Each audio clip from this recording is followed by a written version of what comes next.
Assalamualaikum warahmatullahi wabarakatuh.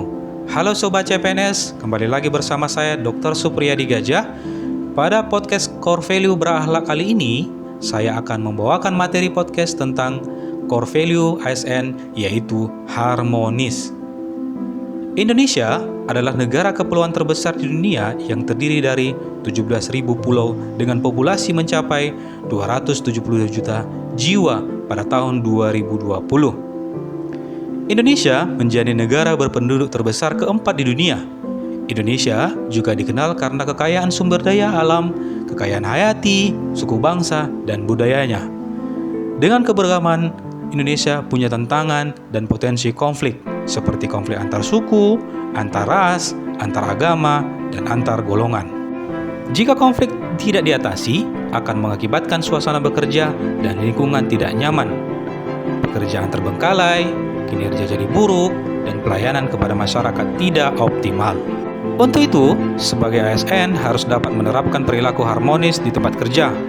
Harmonis adalah kerjasama antar berbagai faktor dengan sedemikian rupa sehingga faktor-faktor tersebut dapat menghasilkan suatu kesatuan yang luhur.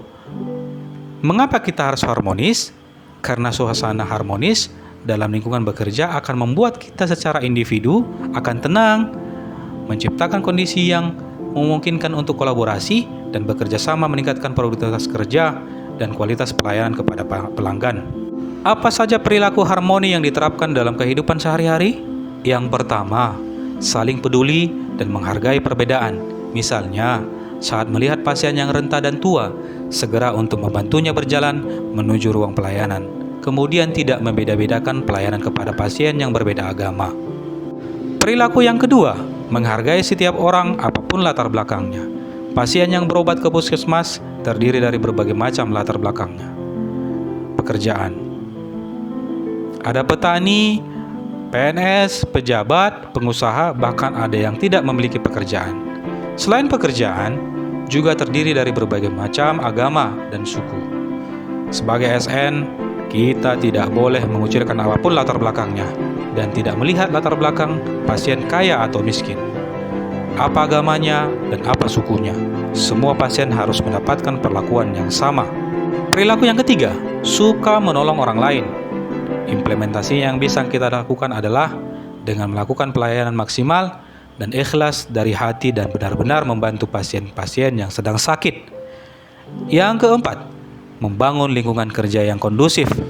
Implementasinya bisa kita lakukan dengan mengadakan diskusi, mini lokakarya, bulanan di puskesmas, sehingga meningkatkan komunikasi secara personal dan memberi kepercayaan sebagai teman sekantor, saling membantu untuk kegiatan yang positif, dan saling mengingatkan untuk hal-hal yang tidak baik. Oke, baiklah Sobat CPNS, demikianlah podcast berakhlak kali ini. Dan kita akan berjumpa pada podcast berikutnya. Assalamualaikum warahmatullahi wabarakatuh.